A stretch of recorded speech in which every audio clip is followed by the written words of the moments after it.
I've got 29 years experience as a frontline healthcare worker. I can tell the difference between a virus and a bacteria.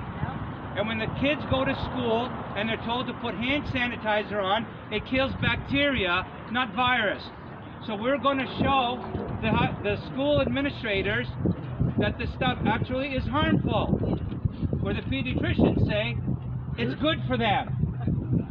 How many of you here have children in school? How many of you have seen your children's hands from using this stuff? Is it harmful? Yes. Yes. Thank you. So evidence that masks are ineffective and cause harm is attached in the packet we will give Susan Kelly.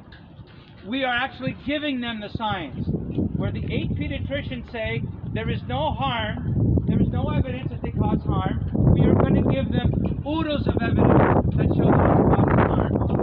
The mandates are dropped. Why do our children still have to go to school and suffer for this? Right on. It's not right. Conditioning. We can put 10,000 people, 5,000 people in a stadium, 3,000 people to watch a hockey game without a mask, without using hand sanitizers, and it makes no sense that your children can still be muzzled in school when they are not vectors for this virus.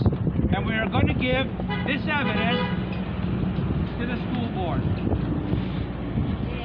They say in the middle of page 2 to their letters to the parents and to the schools, finally, it is important to ensure that students are not bullied about whether they do or do not wear a mask.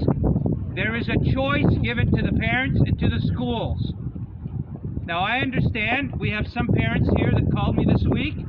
The school just called me to come and pick up my child because they refuse to wear a mask.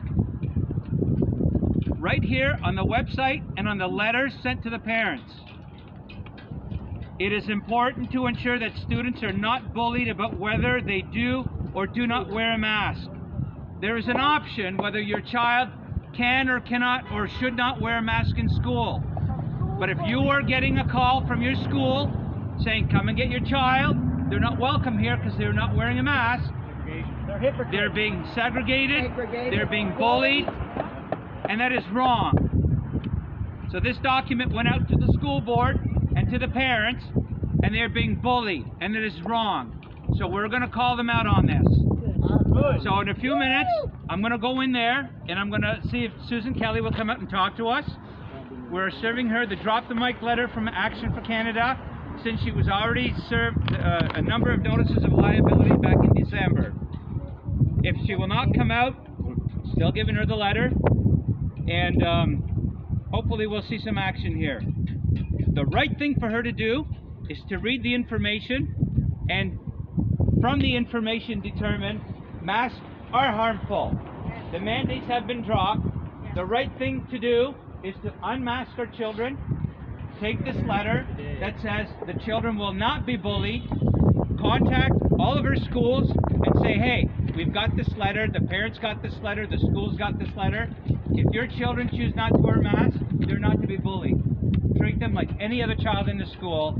Carry on. That is the right thing to do. Thank you for coming here. Dan, before you go, I just wanted to add something if I could. Yeah. Okay. Can you record? Okay. Just something else that doesn't seem to come to people's attention, how important it is for facial recognition, visualing, because right now, noticing and understanding facial expressions are key component of any child's early development. Child researchers indicate children are able to recognize expressions as early as 7 months old. So in order to ensure your child is recognizing and developing proper communication skills, they must be able to learn and read facial expressions. Children with stronger face reading skills tend to perform better academically. Face reading skills develop throughout childhood and adolescence, and facial expressions are crucial components of emotional signals. They allow people to understand and express not only emotions, but also social motivation. In order to analyze facial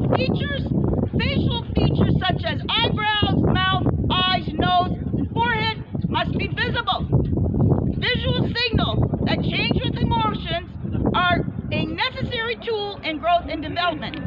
So in order to ensure children are recognizing and developing proper communication skills, they must be able to learn and read facial expressions of others. In order for children to properly develop, they will have to learn the critical skill of how to read faces. As they develop this ability, children will be more comfortable interacting with others.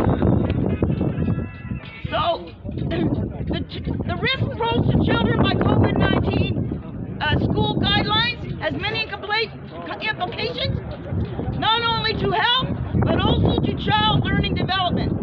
Along with the inconsistencies and lack of research behind their use, mask mandates should be banned in all schools. Hindering a child's visual learning skills for covering their visual facial features with masks only slows early childhood development. Right. So they want to dumb down our children so they can indoctrinate them and come up with like Bill 67, critical race theory, and stuff like that. Absolutely. So we're here, like Dan says, let's serve these people. Yeah. Thank you.